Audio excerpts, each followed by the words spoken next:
Hey guys, you're welcome once again to my YouTube channel at Staying with Eve. I'm so happy to be back here. So let's get right into the topic of discussion for today. So today I'm going to be talking about 8 kinds of people that you need in your life, and trust me when I say you need these people. However, before we jump right in, I want those people that are very observant to kind of observe and comment the new things that you are seeing, and I'll be right there to tell you whether you're right with your observation or whether you're absolutely wrong.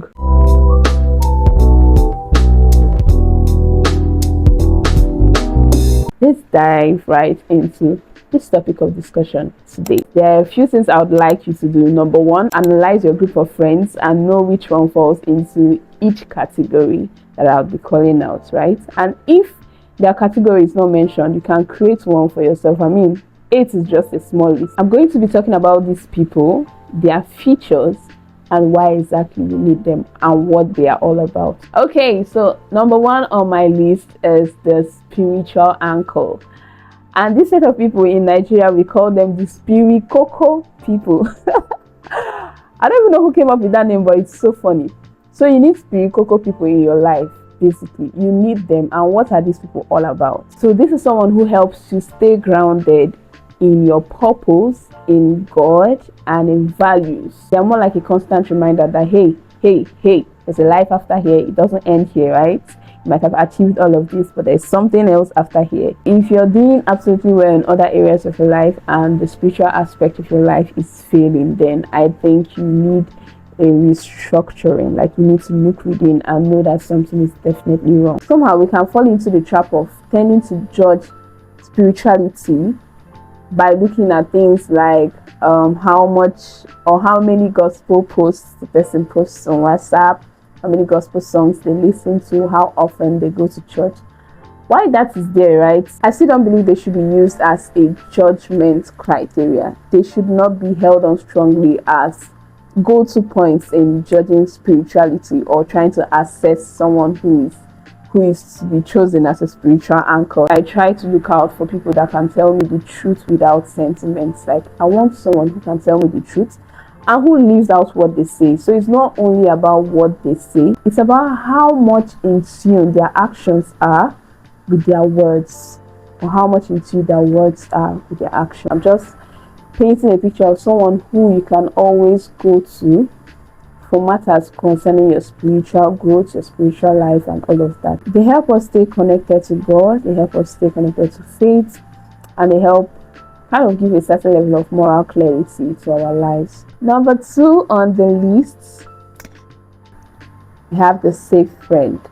Now this one cannot be overemphasized because we need safety. This is someone you can approach with your unfiltered self. You can approach with your unpolished self. You can be yourself around this person. Even if they tell you the truth, they say it in love. You need this kind of people because honestly, all of us, we need spaces where we can breathe, where we can be honest, and where we can feel safe. Even though the problem is not solved yet, there's always that part of us that feels relieved when it's shared. Being able to provide that kind of safety for people where they can pour out aspects of themselves that probably no one else knows or people don't see, that's something very worthwhile to have. And what are the features of these people? They're usually good listeners. They listen, they don't judge. They correct, actually. They are patient, they are emotionally intelligent. Now, I'm giving you things you should look out for if you're looking for a safe friend, right? They are confidential, so secrets or things that you tell them, even without you having to tell them, don't tell anybody. It certainly would not get out. Category 3, this is something that I don't have it yet. I'm still on the lookout, right? And that's a mentor. The mentor. Everybody needs a mentor. People tend to confuse a mentor for a role model, but they are not the same thing. I saw this picture online and I've had it on my phone for the longest time. It tells a story. Even if the words in this particular picture are being removed, you can tell a story from it without having to read the words. And that's basically what a mentor does for you. Having someone who has gone ahead of you, having someone who has experienced a lot of hurt, correcting you, setting you straight, covering blind spots that you yourself you definitely not see. That's more of a blessing. A mentor has to be ahead. Like, I don't think that should be stressed. A mentor has to be ahead.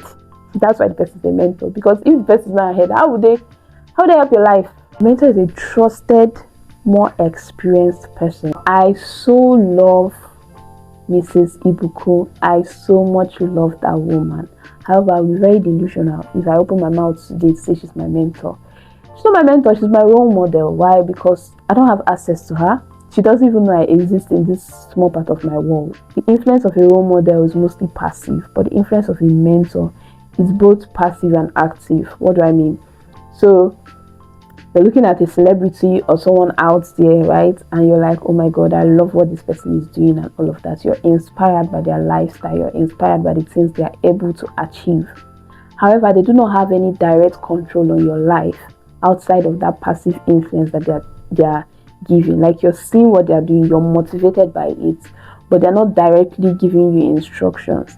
However, for a mentor, you have access to the mentor. Like, you can approach the mentor, you can call your mentor, you can speak with your mentor, you can lay down your confusions to your mentor, and your mentor actively corrects them, tells you, okay, don't do this like this. I don't think this will work this way. I don't think this was like, there are a lot of corrections to be made. You are accountable to them. You're submitting yourself under them, and you're saying, okay, I want you to direct me on so parts.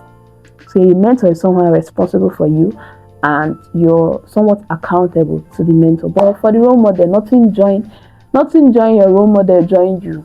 The person might not even know that you even were inspired by them. Maybe how they say that thing. Yeah, so that's the distinction. So I think with this distinction that I've made, you'll be able to tell that those people that you're seeing as your mentors, they're not your mentors, they're your role models. Because if you don't have access to the person, that's not your mentor. You should have access to your mentor, and your mentor should have access to you.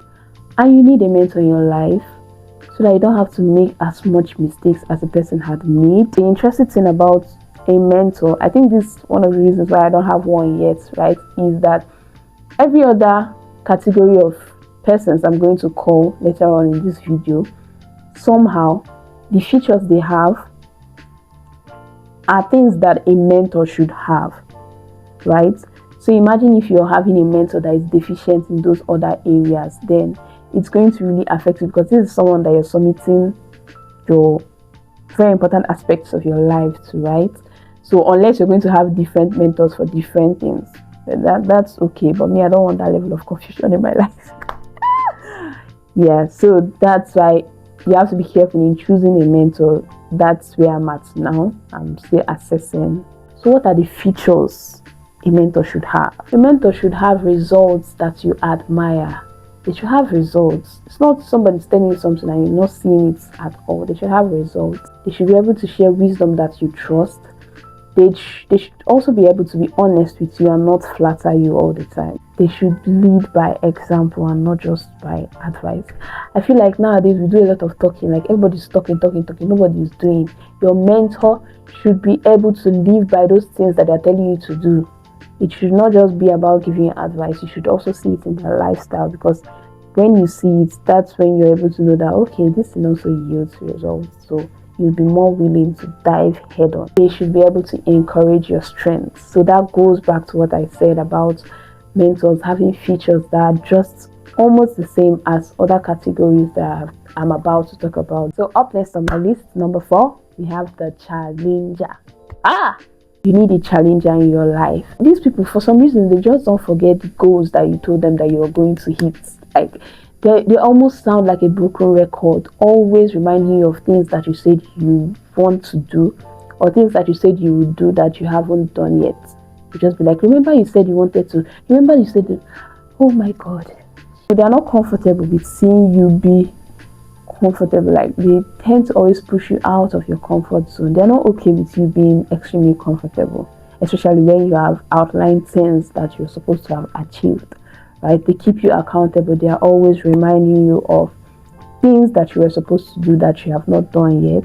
So you need that challenger friend. Challenger friends, they tend to push you out of your comfort zone. Comfort never changed anyone, right? So you have to step out of your comfort zone to be able to achieve certain things. in life, and that is what this set of friends do for you. They are very convinced by the potential that you have. They can be very annoying, honestly, because they won't even give you an opportunity to lag. They would not give you an opportunity to lag. They would have you on your toes per time. Have someone that gets you out of the bed in the morning. Have someone that pushes you to want to do things that you have initially mentioned that you will do. We have the encouragers. We have the encouragers on number 5.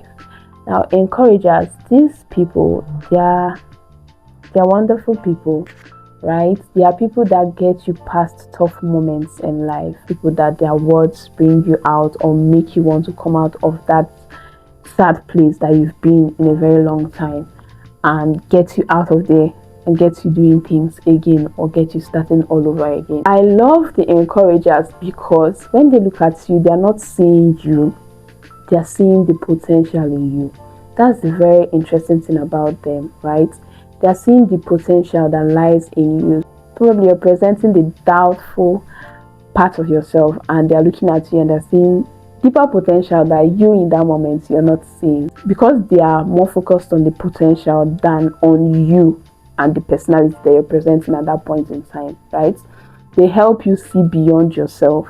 They help you see the potential that lies in you, because these people truly believe that human beings are powerful beings. They're talking to you from a knowledge of the potential that they know you already have. What are the features? These people, they never fuel your self-doubt at all. They notice your strengths and the potential that you have. They are always positive, like they have this positive energy around them. They have this very positive vibe all over. Like when they're around, you don't even see negatives anymore. They speak courage into you, and when you eventually win, you see the joy, the honesty in their celebration. This category of people are like the best for me, the encouragers. I won't say they're the best, but they are it for me. The connectors. I cannot overemphasize the importance of having people that have connections. That's what it's called, right? Connections. They're the connectors. These people have a broad network of people. Now, under this category, I'm not talking about people that know a lot of people, because trust me, there are a lot of people that know people. Like they just know people, but they don't have access.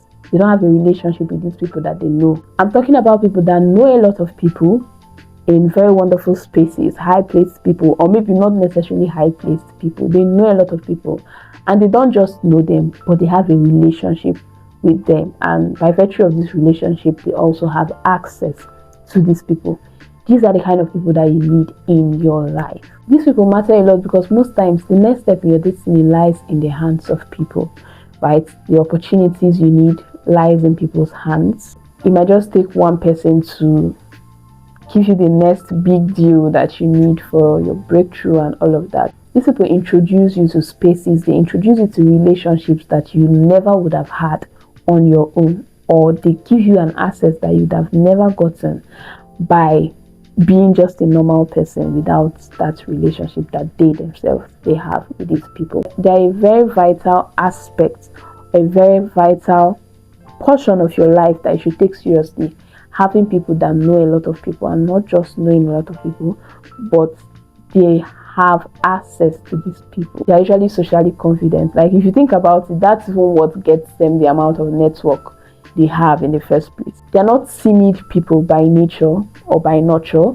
They're not timid people. They are people that can walk into spaces and hold a conversation. There are people that can walk into spaces and be loved. This social confidence is what helps them to build that arsenal of network. They are not hoarders. They share opportunities. When they see opportunities, they share it with you. They are always willing to help, right? They are helpers because they know they have this asset. They are very important because they also help your own network grow. Imagine I don't know so person, and I have a friend that knows them, and my friend introduces me into that space, and I'm able to work in that space and create a difference. By virtue of that introduction, I have assets. On number 7, we have the joy bringers. Oh my god, this set of people, they come into spaces and they have this energy that just has a way of lightening up the mood. They have a way of taking away the stress. They have a way of relieving you of the mental stress that you might be going through at that point in time. So everybody needs a joy giver or a joy bringer in their space. A little laughter here and there would definitely not hurt anyone. So why are you holding back? So number 8, drum rolls please. Drum rolls. On number 8, we have the builders. I love these people so much because they're like an embodiment of discipline and consistency. These are people that have a track record of success, right? You need these people in your life. You're motivated by their actions, but for encouragers, it's more about the words that they speak to you that gives you life, right? But for builders, it's their actions that spurs you up. It's their actions that make you want to take actions as well. These people, they are disciplined. You need to be around a builder. You want to stand up from your bed in the morning and get busy with your life. You need builders because success is definitely influenced by environment. So they're less about talks, they are more about productivity, they are more about actions, they are more of go-getters. In the initial phase of having builders around, it can be quite difficult because they are go-getters, right? They're not even looking at you. You can find 2 or more qualities in one person. That's very true. These qualities sometimes do overlap. These are the 8 groups of people that you really need in your life. Thank you guys for staying with me on today's episode. Bye guys.